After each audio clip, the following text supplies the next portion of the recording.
തമ്പിക്കുട്ടി, കഴിഞ്ഞ കാര്യങ്ങൾ പറഞ്ഞിട്ട് എന്ത് കാര്യം? എന്തൊരു പാടിനെ കൊന്നു. എന്റെ അച്ഛനെതിരായി ഇവിടെ പാടി നടക്കാൻ ഞാൻ സമ്മതിക്കുകയില്ല.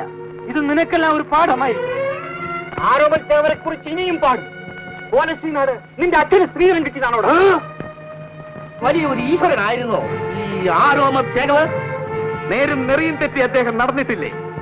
ഇല്ല ഇല്ല, ഈ കൊതിയും ചതിയും ഇന്നലെയും ഇന്നും തുടങ്ങിയതല്ല. ഭഗവാൻ കൃഷ്ണൻ വരെ യുദ്ധത്തിൽ ചതി ചെയ്തിട്ടുണ്ട്. പോയി കാറ കളിക്കണ പിള്ളേരെ. മഹാരാജാവേ, ഒരാൾ അച്ഛനെ കുറിച്ച് പാടുമെന്ന് പറയുന്നു, മറ്റൊരാൾ എന്റെ അച്ഛനെ കുറിച്ച് ദുഷിച്ച് പാടരുതെന്ന് വിലക്കുന്നു. രണ്ടും ശരിയല്ലേ? ശരിയാണ്. അതിരിക്കട്ടെ, നിങ്ങൾ ആരാണ്? ഞങ്ങൾ വഴിയാത്രക്കാരാണ്. പേര്? ചന്ദ്രപ്പൻ. ചന്ദ്രപ്പൻ ആരാണ്ടടെ ഒരു ആനയെ കിട്ടി.